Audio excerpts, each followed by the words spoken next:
English, English, English. So there's many variations. Here's some stuff. Get ready to learn something new and useful. Probably both. I should have put that in. My name's Mr. Ray, the teacher.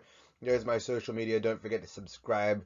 Click like if you like this video and hit that bell icon for notifications as I do upload regularly. Let's move on. So here we go. English, that's the language. The Queen's English or bastardized American English, whichever you want to take. You know what? I'm not even going to pick a side. I've just said that because that's what they would probably say. The concept is American English versus British English, and the topic is spelling. So as you can see that being there. So, ooh, they're versing each other. Also, don't forget to check out my Patreon. If this video helps you out, feel free to support me, support you with your education to get a brighter future.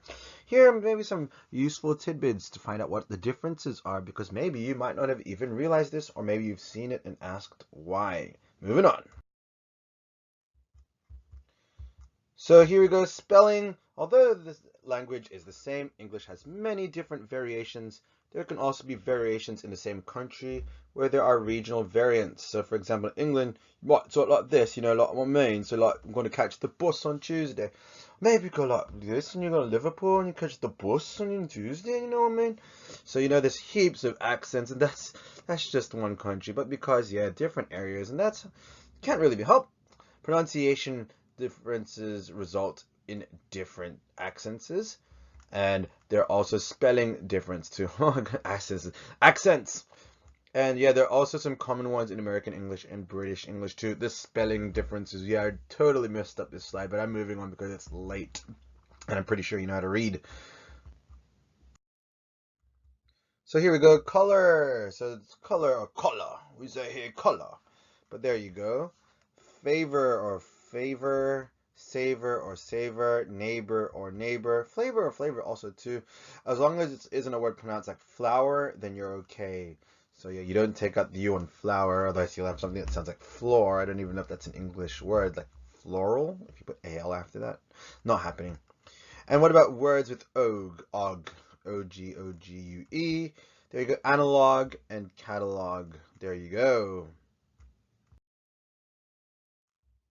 Then you've got E-R-R-E, so center or centre, center, center, theater or theta, leader or leader, meter or meter. Long story short, a long time ago, oh, I said long twice, America wasn't too friendly with France, so many words of French origin got their spelling changed, the ERs. So basically it was a result of RE being flipped around. Petty. One exception's 5, for example, or meter as in gauge meter. So super combo. So that's an exemption there. When you pronounce it UK or US style, it's also spelled that way. So yep, fire, fire, meter, meter, except for power meter, you know what I mean? That is ER. Different word. So it's not the unit of measurement in that sense. As in like 1 meter, 1 kilometer, 1 centimeter, etc. We also have the single consonant and the double consonant like traveled. So here are some travelers, cancelled, and counselor. And yeah, if the last syllable is stressed in UK English, you will double it. And in US English, it remains unchanged. So you just add the ED, just a generalization. You will see these words far and few between, or maybe regularly, just depends. So for example, cancelled is even spelled this way in America sometimes too. Traveled, yeah, it really does depend. Travelers is pretty common, but yeah, there you go, just in case you were wondering. Also, if you are in places like in airports, for example, in Asia, they tend to default to American English. So yeah, except for like British dominant countries like Singapore and Hong Kong, where they'll go towards the British one. But just yeah, for all the travelers out there. So the exception though is if the second syllable is stressed, you double the L. So some exceptions are controllers. Next up, you've got your verbs with the letter Z, as they say in the States, or Z, and then the letter S. So you've got analyze, globalization, or globalization, or you might have civilization or civilization, Maybe I have colonialization or colonialization. So yeah, the British accent, by the way, did heavily impact a lot of the Aussie accent. Hence, a lot of British people think that they sound like convicts.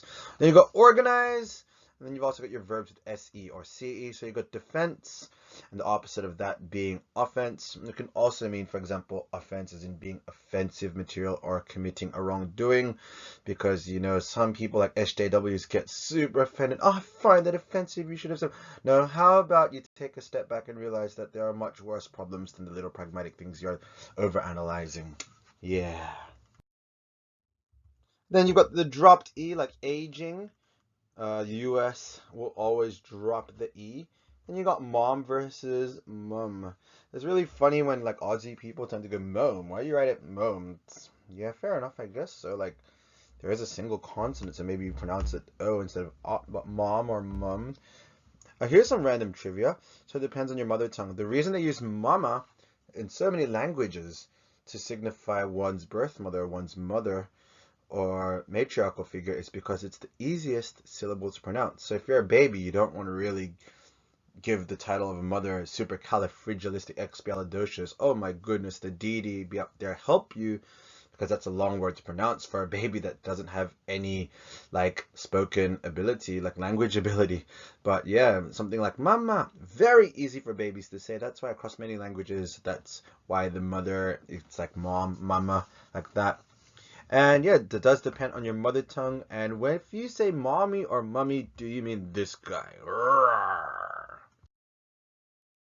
So here we've got some miscellaneous ones. We've got gray and gray. We've got jail and jail. Remember, it does look like the word goal. Don't misread it, especially if you look at G and L and you're trying to fill the gaps in yourself and you automatically speed read it as goal. No, it's jail.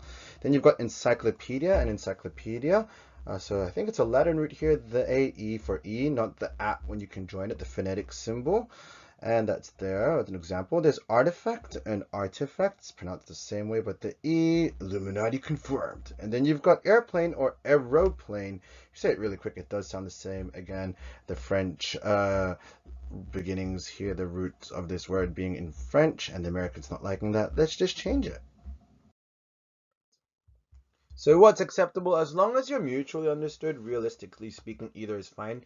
English has a rich linguistic history, and even in cosmopolitan areas where we see people defaulting to the English that they know. So I grew up in Sydney and went to regularly elementary school. So we had American teachers that taught us American English. So a lot of people like my batchmates, my grade classmates from primary school. There you go. See, I'm using both Englishes there. We do have a bit of an American inflection. Also, I am of Filipino background and I travel around a lot, so I do keep this so that I'm widely understood. And because language and accent is a social marker in particular countries, so to be well spoken indicates your class. You don't want to be looked down upon by having a foul mouth. You'll find people who get triggered, that's their problem. But as a rule of thumb, for anything formal or whatnot, just remain consistent, and if possible, stick to what variation of English your region dictates is the standard, and you'll be safe with that one there.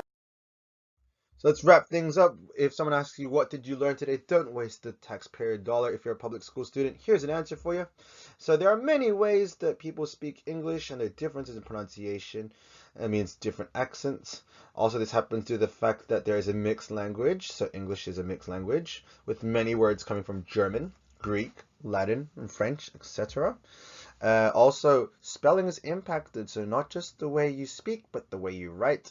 As long as people understand what you're writing, there is no major issue to which you choose. So thanks for watching. Please subscribe and check out my other videos. Also, spread the word to your classmates, your friends, and colleagues. If this helped you out, check out my Patreon and feel free to support me, because if you help me, then I can help you more. Yeah. And if this video helped you out, cool. Watching the ads also helps. So if you watch the minimum 30 seconds amount, didn't click skip, or you're not using ad blocker, or you interacted with the ad in an appropriate way, that helps me earn a little bit more. Many thanks. Also, special thanks and shout out to the following people.